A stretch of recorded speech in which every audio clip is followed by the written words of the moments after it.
Hello. Welcome to the Gleam Show. Yes, I just want to say thank you so much for tuning into this show, whereby we look at topics that fall under finance, family, and health.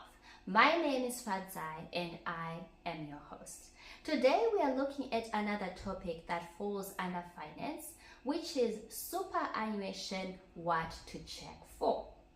So here in Australia, superannuation, or other people refer to it as super, are contributions that are made into a fund with the main purpose of saving for retirement. You might have come across super or known about superannuation when you started to work, because it is compulsory here in Australia that employers make contributions on your behalf if you are 18 years or over and you have started work, or you are below the age of 18 and you work a minimum 30 hours per week. Therefore, the employer is supposed to pay a certain percentage of your salary into a nominated super fund account. So on today's topic, I'm going just to state about 3 things that you should take note of regarding your superannuation. The first thing is you have to find out how many super fund accounts do you hold. As you are watching right now, how many super fund accounts do you hold? Because as we work in this life, sometimes we tend to change jobs. So when you change jobs and you do not tell your employer sometimes where to pay your super, to make your super contribution, they might end up opening a default account with their own nominated super fund. Therefore, you might end up having more than one super fund account, because when you're working for your previous employer, you had another account. And maybe you're watching right now, you've never been that interested regarding super, because you're saying, oh, I don't even get the money right now. It is like way later on in life when I reach preservation age, or when I'm retired. So you have not been really considering or taking into account how many super fund accounts you have. But I'm here to say to you, you should really take note of how many super fund accounts you have, because these super fund accounts have fees that are attached to them.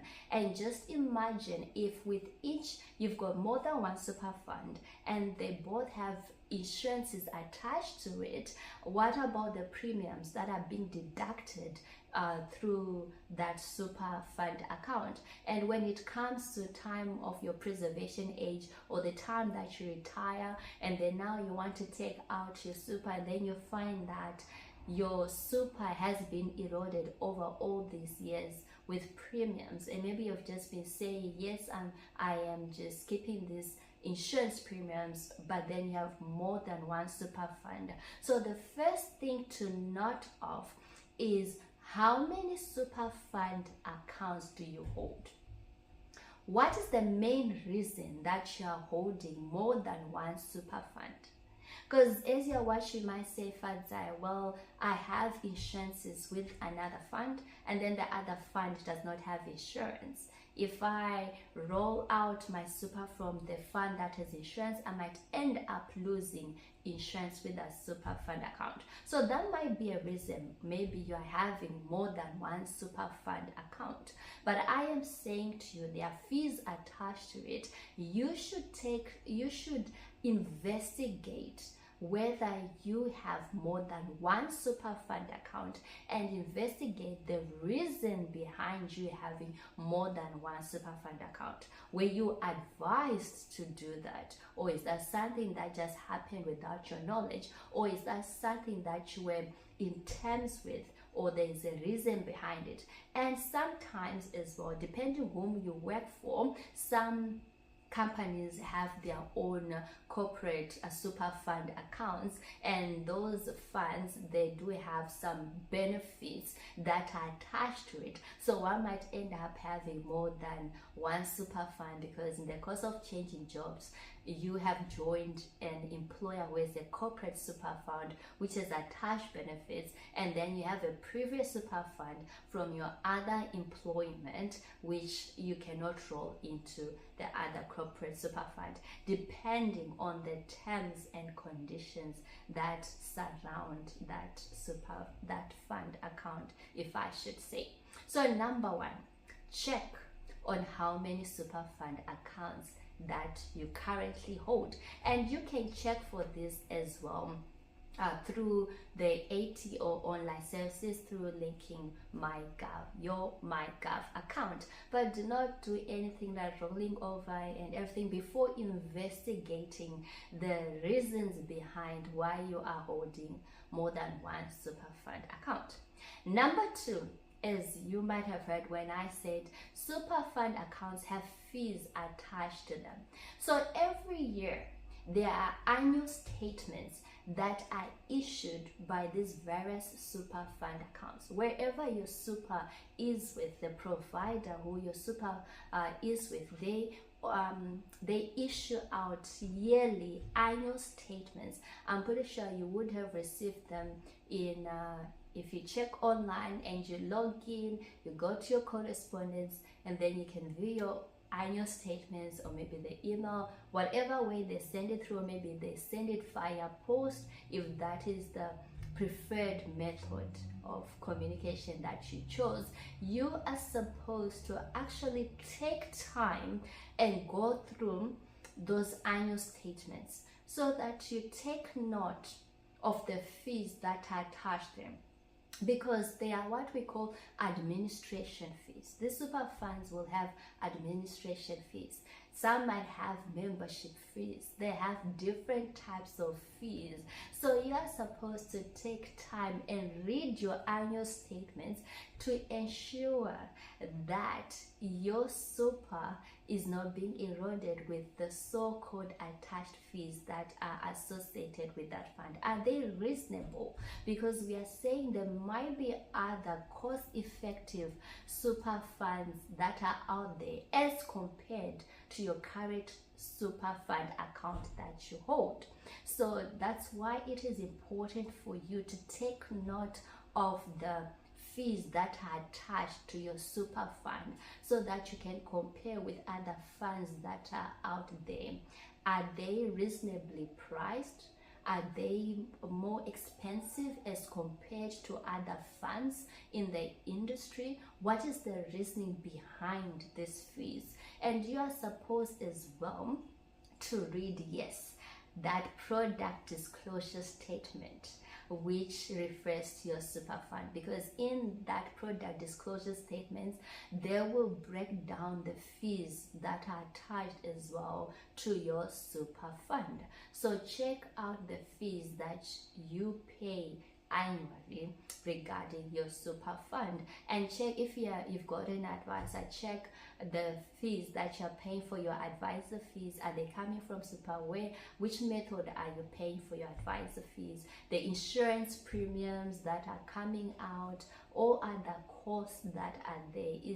Is keeping your super with this current fund cost effective for you, so that you ensure that when it is time for you to withdraw your super or to benefit from your super, you will not feel like you worked all this while just for nothing, that you were working for fees. Yeah, there were more cost-effective super funds out there.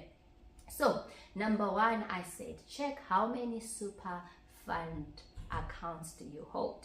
Number two, check the fees that you're currently paying via your super fund, so that you check out there if there are other cost-effective super funds.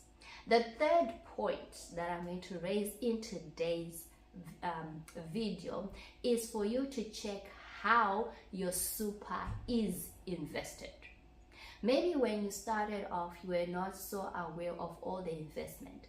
Maybe you were put in a default investment, and you've never reviewed how your super was invested, and all this while, all these years, your super has remained invested in that default fund. How has the returns been all along? It is important for you to check on how your super is invested to ensure that your super keeps on growing or it's been performing well over the years. Yes, there are times when it does not perform well, but you don't want continuous bad performance of your super over the years, so that when it comes to time for you to start enjoying your super, then you find, oh, all the money is gone because of how the super was invested, and you just lost everything. You just lost your lifetime retirement savings due to how you were invested. Because you should take note as well, so that you're invested according to how much risk you can stomach. We are all different risk takers, so we have different tolerance to risk.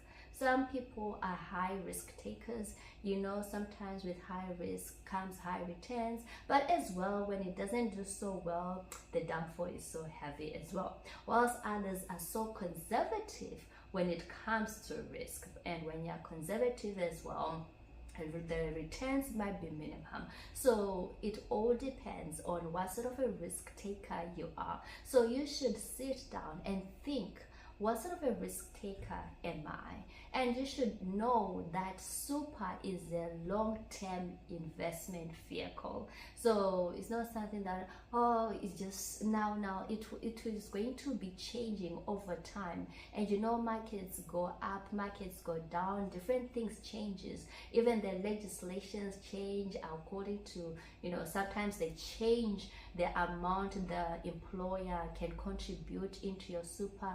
At one time it was 9.5, and then it kept on increasing, and now the employer is supposed to pay 12%, or they can pay even more than that. It all depends. So things are always changing, so you should be reviewing your super regularly, reviewing where it is, reviewing how it is invested. Is it still in alignment with your risk?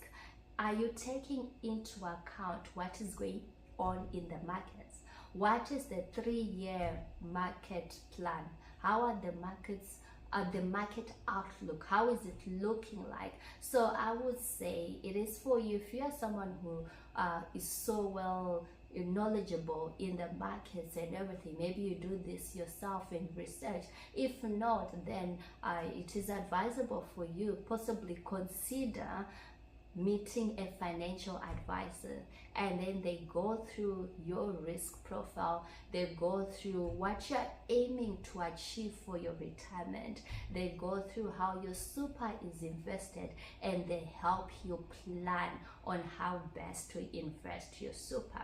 So the third point has been, check how you are invested to ensure that, you know, when it is time to enjoy your super is not being eroded due to bad performance or how badly it has been invested. When you get your annual statements, yearly annual statements, some will show the balance, let's say at the beginning of the year, 1st of July 2025, it will show the balance end of financial year 30 June 2026, that is here in Australia, and then they will show the contributions that went in, they will show then the fees, the administration fees, the fees. Sometimes they just group them as fees and they don't break down. Hence I said on the second point, you should read that product disclosure statement to really note of what fees they are referring to, and then they tell you that this is the total net investment return. They can say it as a dollar figure. Some will show you graphs and give you as well as a percentage figure. So it is very advisable that you check your annual statements every year so you see what is happening with my super. Is it growing? Is it going backward? Why is it going backward? What happened during that financial year? Was there anything major that happened in the market that affected how your super performed during that financial year? So check how your super is invested, because this super or superannuation is a saving for retirement. You do not, this is part of your sweat. You are working, and the employer is contributing into your super fund. Therefore, you want to ensure that you have been working for something that you can actually enjoy, because it is mandatory,